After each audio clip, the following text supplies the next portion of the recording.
Vikings, let's win the game. The Vikings arrive for this clash in London with a whirlwind of developments that hit right at the heart of the fan base. There is an urgent adjustment on offense that could decide the game against Cleveland's ferocious defense, and the offensive line has turned into a puzzle after heavy news of multiple starters being ruled out.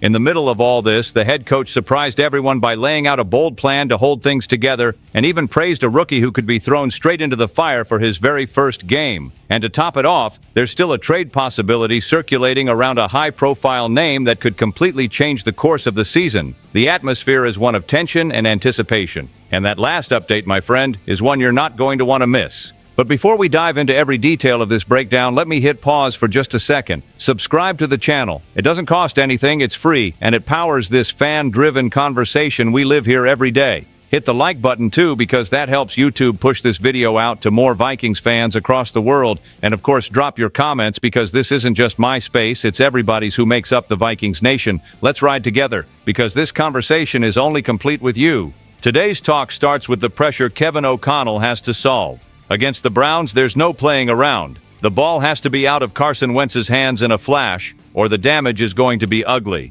The offensive line is broken, patched together, and across the field stands a wall that terrifies any quarterback. Myles Garrett, Maliek Collins, Mason Graham, you can't hold those guys off for long. So if the offense sticks to a slow style, waiting for long routes to develop, forget it. To be honest with you, the only option is to speed everything up. Quick passes, checkdowns, short movement, and trusting Jefferson, Addison, and the other receivers to rack up yards after the catch. O'Connell has already started cutting down that release time over the past few weeks, but Wentz still needs to sharpen his internal clock. If he holds it longer than 3 seconds, he's asking to take a hit and end up with a turnover, and the Browns' defense does not forgive. And here's a fan stand read you won't get anywhere else. There's no need to reinvent the wheel. Rodgers showed last week how it's done, firing the ball out in just over 2 seconds and completely neutralizing their pass rush. Copy the playbook, plain and simple. If the offense keeps forcing deep shots, we'll be living on punts and sacks. But if Wentz fires quickly and the playmakers handle the short game, the story changes. I know it's not pretty. It's not that explosive offense that makes you proud. But the way the O-line looks right now, there is no other choice. And the fans understand. The female fans are calling for it too. Play smart football. No vanity, nothing to prove. The mission is to win, even if it's ugly. Comment below if you agree. In this matchup, is it better to win ugly and efficient or lose pretty and disastrous? And buckle up, because the next update hits even harder. The confirmed absences on the offensive line will make any Viking turn purple with rage. If it was already tough with the need for an offensive adjustment, check this out. 4 starters on the offensive line are out for the game against the Browns. That's right, no exaggeration. O'Neal, Kelly, Jackson, and even backup Jurgens won't suit up in London. The news dropped like a bomb on Friday and left the entire Purple faithful with a knot in their stomach. It's practically a coach's nightmare, facing one of the strongest defensive lines in the NFL without half your starters up front. To be real with you, this completely shifts the expectations. Against the Steelers, the impact was obvious. Wentz was sacked 6 times and the offense stalled over and over. Now against Cleveland, it's even more brutal. Myles Garrett is probably licking his chops just thinking about the matchup. Fans are even joking. It's like we're bringing duct tape to patch up a sinking ship. But here's the fan stand breakdown. If the team doesn't adapt, there's no miracle coming. And the hardest part isn't just losing guys, it's watching the entire rotation fall apart. With Kelly out, not even his backup is available. It's the infamous Plan C stepping in, right in the middle of an international week. Sure, you can spin it as an opportunity to prove resilience, but among us fans, the frustration is unavoidable. And it's not just me. In the bars, on social media, people are livid. Even so, there's a thread of hope. O'Connell has a reputation for being creative, and if he was already shortening up the playbook, now the obligation has doubled. Keep it simple. Screens, short throws, quicker play action. It's not flashy, but it can work. And here's that exclusive fan perspective. No one should expect this offense to look the same. If they win, it'll be with a lot of suffering. So I ask you, do you think they can carry this weight with so many absences? Or is that asking too much? Drop your comment. Because the next development makes things look even stranger. The plan to improvise on the offensive line sounds like straight-up video game stuff. And can you believe it got even more surreal? The Vikings rolled out a plan that feels like a Madden video game move. Blake Brandel is going to play center. Yes, the guy was drafted as a tackle, converted to guard last year, and now suddenly he's going to be snapping the ball in a live game against the Browns. It's jaw-dropping. The entire Vikings nation reacted. How is the third guy in line suddenly snapping the ball? But that's where the improvisation hit, and there was no other way out. To be honest with you, this just shows how out of control the O-line situation really is. Ryan Kelly suffered 2 concussions in 3 weeks. Michael Juergens is also sidelined with a hamstring injury, and the only path left was moving Brandel into the middle. He's never done it in a real game. Practice reps are one thing, game day is another, and here's the kicker. He'll be staring down Malik Collins, currently rated the best defensive tackle in football by PFF. It's like throwing someone into the ring against a world champion without ever fighting before. And it doesn't stop there. The projected lineup has Darasaw on the left, Huber at guard, Brandel at center, Fries on the right, and Justin Schooley on the other edge. It looks like a patchwork quilt, and the fans feel it in their bones. The collective reaction is disbelief mixed with that stubborn optimism Vikings fans always cling to. Someone even joked on a forum, if this line holds up, canonize O'Connell. Hard to argue with that. Here's the exclusive fan stand take. This isn't just improvisation, it's practically live lab testing. If it fails, Wentz and the fans' patience are going to get crushed.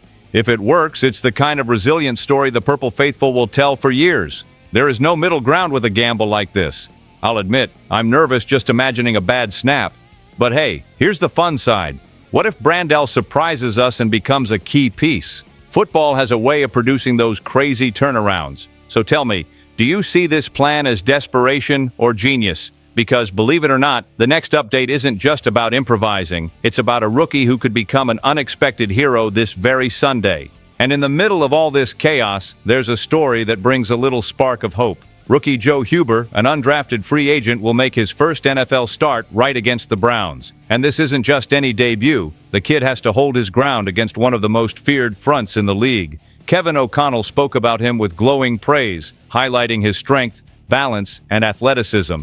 You know that this guy has a future vibe? Well, the future seems to have arrived early. To be real with you, this hits fans differently, because we always root for the underdog, the one who comes from nowhere and earns his shot.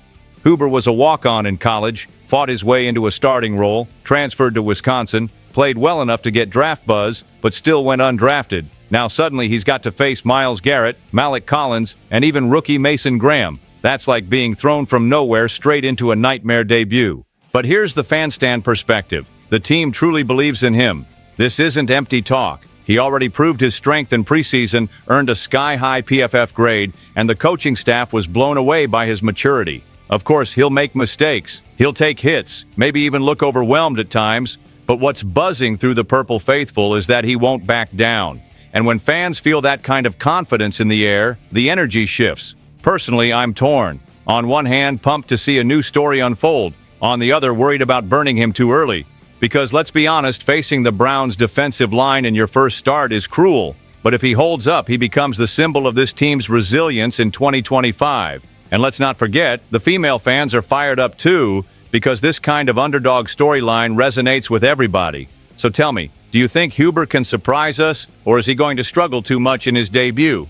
Stick around, because the final update is the heaviest of all. A behind-the-scenes move that could change the entire Vikings season. And to close out this whirlwind of updates, a trade rumor has surfaced that could shake the entire season. The name in question is Trevor Penning, a former first-rounder for the Saints, a big-money player with that aura of great prospect who didn't pan out there.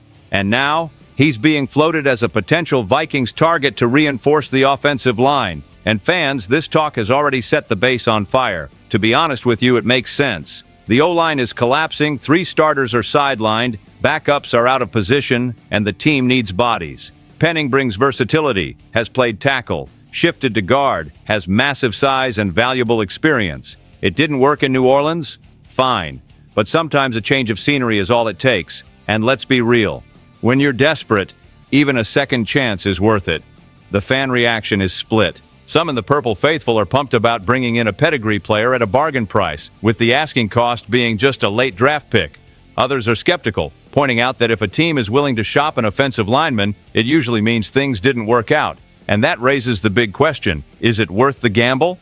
Here's the fan stand breakdown. The impact isn't just technical, it's psychological. Bringing in Penning would send a message that management won't let this ship sink. It's the kind of behind-the-scenes move that lifts the locker room and fires up the roster. It might not be a magic fix, but it shows the team isn't standing still while the season slips away. Personally, I'm excited. Sure, it's a gamble, but at this point there's no perfect plan. Fans want action. They want proof the team still believes. And it's not just me. In every conversation, you hear people saying, "Bring him in, because it can't get any worse." So tell me, would you make this trade or steer clear of it?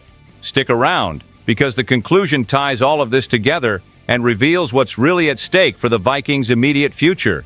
After all this, you can feel that the Vikings are living on the edge. Urgent adjustments on offense, an offensive line in pieces, improvisations that look like video game tactics, a rookie being thrown into the fire, and even a trade rumor meant to save the season. It feels like every development is a resilience test, not just for the roster but for everyone who bleeds purple. And the truth is, there's no denying it. Either this team reinvents itself right now, or we risk watching a promising season spiral into frustration. But this is exactly when the faith of the Purple Faithful burns the strongest. We've been through the highs and the lows, and yet here we are, still standing. So leave your comment, because this space belongs to everyone who lives the Purple Faithful. Stay tuned. SKOL Vikings, let's go!